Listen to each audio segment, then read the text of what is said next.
नमस्कार दोस्तों, स्वागत करता हूं आपका हमारे प्रोनाउन की जो पार्ट 11th है और जो अपना 10वां प्रोनाउन है। इसके बाद सिर्फ एक और बचा है, इंटरोगेटिव प्रोनाउन के बारे में पढ़ने वाले हैं। पीछे की क्लासेस उम्मीद करता हूं आपने पढ़ी होगी, जरूर पढ़ें क्योंकि आगे सेशन तभी समझ में आ पाएगा। और पीछे के सेशंस को आप लाइक करिए और आज के सेशन को भी लाइक करिए, शेयर करिए और कमेंट में बताइए कुछ आपको यहाँ पे दिक्कत हो रही है या क्लासेस अच्छी है तो भी आप कमेंट में जरूर बता सकते हो। बिना कुछ देरी के स्टार्ट करते हैं। Interrogative pronoun. इंटेरोगेटिव प्रोनाउन जैसा कि आपको मैंने बोला था, इंटेरोगेटिव पर्सनवाचक सर्वनाम। पर्सनवाचक में पर्सन यानी क्वेश्चन, तो आप इसमें समझ लीजिए कि इंटेरोगेटिव प्रोनाउन में क्वेश्चन यानी पर्सन से ही रिलेटेड होने वाला है।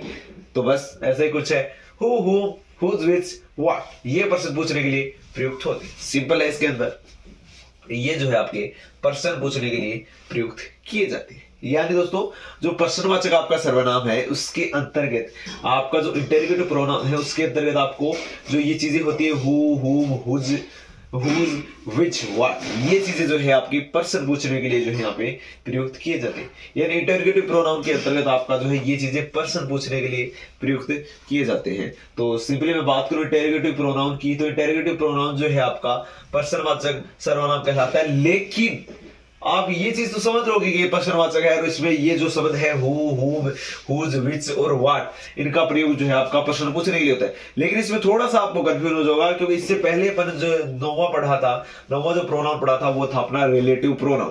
तो रिलेटिव प्रोनाउन और इंटेरोगेटिव प्रोनाउन में कुछ यहाँ को रिलेट है, यानी थोड़ा सा यहाँ पे संबंध है। उसमें देखोगे तो कि जो पर्सनवाचक सर्वनाम है इनमें जो है आपका who, whose, whom, whose, which, what, ये पर्सन पूछने के लिए यूज होता है। पर्सन पूछने के लिए यूज होंगे तो ऑब्वियसली मैं ज्यादातर बताऊं तो मैं ये नहीं कहता हर बार, लेकिन मैक्सिमम टाइम बताऊं तो पर्सन पूछने के लिए प्रयोग होते हैं सब्जेक्ट के रूप में। फर्स्ट सब्जेक्ट के रूप में आएंगे, ये चीज इसके अंदर हो गया। लेकिन उसके अंदर रिलेटिव प्रोनाउन में वो कभी भी सब्जेक्ट के रूप में नहीं आएंगे, उस पर अपना संबंध होता है तो वो हमेशा यहाँ पे जो है बीच में आएंगे, ऐसे मतलब कर्ता के बाद आएंगे, ये जो है कर्ता से पहले आएंगे या कर्ता के रूप में आएंगे। ये चीज बिल्कुल यहाँ पे जेन्युइनिटी ध्यान में रखने की चीज है कि जो ये जो है कर्ता के रूप में आएंगे, स्टार्टिंग में आएंगे, वो जो है कर्ता के बाद आएंगे, ये बिल्कुल। इसके अलावा इसमें थोड़ा सा एक और है कि उसमें हु, हुम, हुज, व्हिच और दैट है और इसके अंदर व्हाट है। यानी मैं बताऊं तो इनमें दोनों में याद रखने का तरीका ये है कि ये और सेम है सारे के सारे, जैसे हु, हुम, हुज, व्हिच तक, लेकिन इसके अंदर व्हाट आएगा और उसके अंदर जो है आपका यहाँ पे दैट आने वाला है। थोड़ा इतना अंतर है। इसके अलावा बात करूं हु, हुम, हुज, व्हिच और व्हाट, इसका जो है यहाँ पे पर्सन पूछने के लिए आपका जो है प्रयुक्त किए जाते हैं। पर्सन पूछने के लिए जो है यहाँ पे ये प्रोनाउन प्रयोग किए जाते हैं। तो दोस्तों आप देख सकते हो। और अगर मैं सिंपली इस चीज की बात करूं तो इंटेरोगेटिव प्रोनाउन के अंतर्गत आपका WH वर्ड्स आ रहे हैं।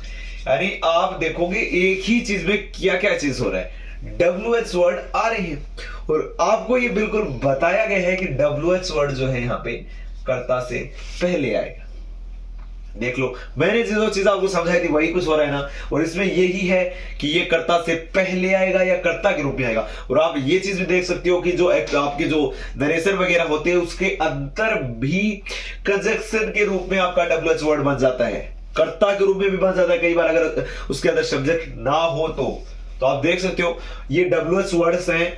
आप ये इस चीज को उसमें या ये चीज याद रख सकते हो, रिलेटिव प्रोनाउन में WH वर्ड्स नहीं होंगे, ये चीज ध्यान रखें। क्यों? क्योंकि इसमें ये 4 तक सेम है लेकिन ये नहीं है ना, तो वो पूरा पार्ट में ही होते हैं ये 4 या 5, तो उसमें दैट है, तो वो चीज अलग हो गया रिलेटिव प्रोनाउन वाला, और ये जो इंटेरोगेटिव प्रोनाउन वाला जो है वो अलग हो गए। तो इसमें आप देखोगे हु, हुम, हुज, व्हिच, व्हाट, ये पर्सन पूछने के लिए आपके युक्त होते हैं, WH वर्ड के रूप में होते हैं, सब्जेक्ट से पहले आते हैं, सब्जेक्ट के रूप में आपका कार्य कर रहे हैं ये। और उसमें जो है आपका पजेसिव सॉरी आपका रिलेटिव के रूप में है, संबंध के रूप में है, तो वो बीच में आएगा, पहले नहीं आ पाएगा, कर्ता के बाद ही आ पाएगा। तो इतना इसमें बिल्कुल बेसिक सा अंतर है इंटेरोगेटिव प्रोनाउन और रिलेटिव प्रोनाउन के अंतर्गत। दोस्तों प्रोनाउन के अंतर्गत अपन ने 10 पार्ट पढ़ चुके हैं। बिल्कुल एक बार फिर से रिवीजन बताता हूं, हर क्लास में आपका थोड़ा सा टाइम वेस्ट करता हूं उसके लिए सॉरी, लेकिन मैं बता रहा हूं फिर से। फर्स्ट पर्सनल प्रोनाउन, सेकंड आपका जो पढ़ा था अपन ने, सबसे पहले अपन ने पढ़ा था फर्स्ट पार्ट के अंदर जो अभी पहली क्लास थी उसमें डेफिनेशन पढ़ा था, टाइप्स पढ़े थे, 11 नाम लिखे थे, उसमें कुछ नहीं किया था। उसके बाद दूसरी क्लास में अपन ने पढ़ा था पर्सनल प्रोनाउन के बारे में, तीसरी क्लास में पढ़ा था पजेसिव प्रोनाउन के बारे में, फोर्थ तो अपनी क्लास थी दोस्तों उसके बाद अंदर अपने डेमोन्स्ट्रेटिव प्रोनाउन के बारे में पढ़ा था।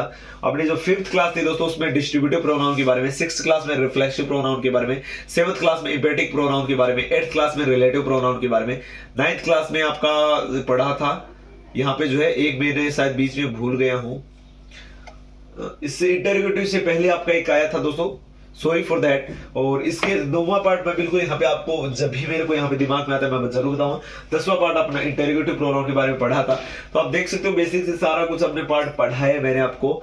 और सॉरी बीच में एक पार्ट भूल गया था, रेस्पिरोकल बीच में भूल गया था, 4 या 5 नंबर पे पढ़ाया था आपको शायद, हाँ डिस्ट्रीब्यूटिव के बाद पढ़ाया था, रिफ्लेक्सिव से पहले पढ़ाया था। तो ये चीज भी आप देख सकते हो, फिर से मैंने आपको बता दिया कि 10वां पार्ट आपका इंटरोगेटिव प्रोनाउन आपने कंप्लीट कर लिया है। इसके बाद लास्ट एंड फाइनल पार्ट है, उसके बाद प्रोनाउन पूरा नहीं हुआ है, प्रोनाउन के जो पार्ट्स हैं वही पूरे हुए। उसके बाद आपको जो प्रोनाउन के नियम होते हैं वो भी पार्ट वाइज ही होंगे। पर्सनल प्रोनाउन के 5-6 नियम जो भी है, अगले प्रोनाउन के जो 5-6 नियम है जो भी है पजेसिव प्रोनाउन के, उसका बिल्कुल बेसिक से बताने वाले। जैसे अपन नियम पढ़ेंगे उसके बाद अपना प्रोनाउन टॉपिक कंप्लीट हो जाएगा, उसके बाद अपन अदर टॉपिक पढ़ने वाले हैं। उम्मीद करता हूं आज का सेशन अच्छा लगा होगा। आज का सेशन अच्छा लगे वीडियो को लाइक करें, शेयर करें और चैनल को सब्सक्राइब करना ना भूलें। धन्यवाद।